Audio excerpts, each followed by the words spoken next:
السلام عليكم ورحمة الله وبركاته. أهلا وسهلا بكم في حلقة جديدة من حلقات تعلم اللغة الإنجليزية. إن شاء الله في حلقة النهاردة هنكمل سلسلة المصطلحات العامية الجزء الخامس. لو أول مرة تشوف المحتوى بتاعنا ما تنساش تشترك في القناة وتفعل زر الجرس علشان يوصلك كل جديد، ونبدأ على بركة الله.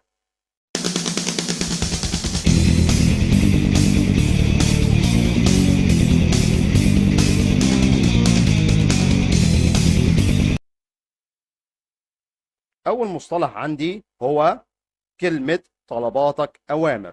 طلباتك أوامر ديت أنا بقولها لما حد بيكون مثلا بيديني أمر معين، أو بيتكلم معايا أو بيطلب مني طلب، فأنا بقول له طلباتك أوامر. يعني your wish is my command. your wish is my command.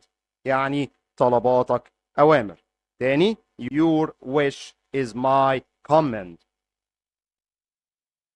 المصطلح اللي بعد كده هو اعلى ما في خيلك اركبه. يعني اعمل اللي تقدر عليه، انا ما يهمنيش منك اي شيء، وريني انت هتعمل ايه. تمام. ده طبعا مصطلح او كلمة او جملة عامية بنقولها. اعلى ما في خيلك اركبه يعني do your worst. do your worst يعني اعلى ما في خيلك اركبه. بعد كده ما تاخدش مقلب في نفسك، يعني لا تغتر، يعني ما تبقاش مغرور او ما تغترش في نفسك، او ما تديش لنفسك حجم اكبر من حجمه. تمام. معناها don't flatter yourself. don't flatter yourself. بعد كده خيرها في غيرها.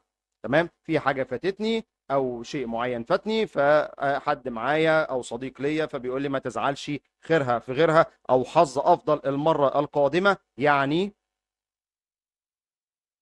better luck next time. better luck next time يعني حظ اوفر او حظ احسن المرة الجاية، اللي هي خيرها في غيرها. اسف راحت عليا نومة.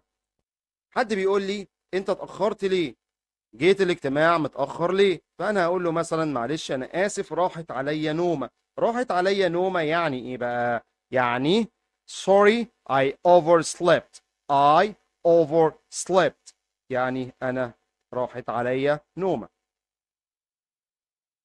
طيب، ولا غلطة، شيء خالي من العيوب. تمام. البضاعة دي ما فيهاش ولا غلطة، معمولة بكفاءة عالية جدا مثلا. يعني ولا غلطة أو خالية من العيوب يعني flawless.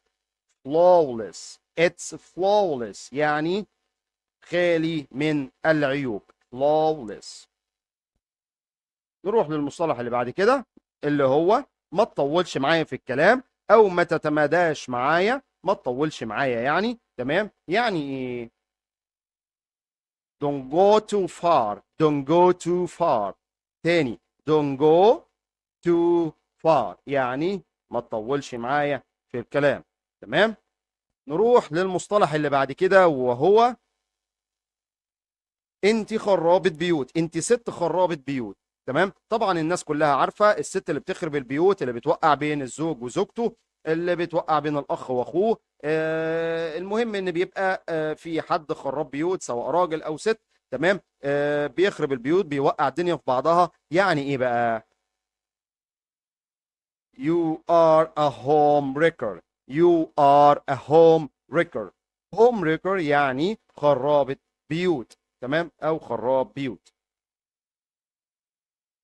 انت مصلحنجي على فكرة، او انت عيل بتاع مصلحتك. ما بتتصلش بيا الا لما بيبقى لك مصلحة معايا، ما بتعرفنيش الا لما بتبقى عايز مني حاجة. تمام. فانت واحد بتاع مصلحتك، او انت عيل بتاع مصلحتك. يعني ايه بقى؟ you are a scrounger. you are a scrounger. a scrounger يعني انت مصلحنجي، او واحد بتاع مصلحتك، او واحدة بتاعت مصلحتها. تمام. المصطلح اللي بعد كده هو يا تتكلم كويس يا تنقطنا بسكاتك. يعني ايه بقى؟ يعني لتقل خيرا او لتصمت. يعني في موضوع معين انت عمال تقول كلام مش عاجبني، او بتوقع الدنيا في بعضها، او بتقول كلام وحش في حق فلان، فانا هقول لك ايه، يا تتكلم كويس يا تنقطنا بسكاتك او تسكت خالص. تمام؟ ليه يعني ايه بقى؟ say well or be still. say well or be still.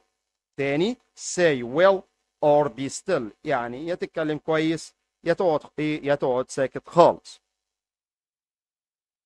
بعد كده لا تكن إنسان سهل المنال، يعني ضعيف الشخصية، كلمة تجيبك وكلمة توديك. تمام؟ ما عندكش رأي، ما عندكش شخصية. تمام؟ سهل المنال، أي حد يقدر يضحك عليك بكلمتين. تمام؟ يعني إيه بقى؟ don't be a pushover. don't be a pushover. تاني don't be a pushover. في نهاية حلقة النهاردة أتمنى الفيديو يكون عجبكم، وما تنساش لو أول مرة تشوف المحتوى بتاعنا تشترك في القناة وتفعل زر الجرس علشان يوصلك كل جديد. والسلام عليكم ورحمة الله وبركاته.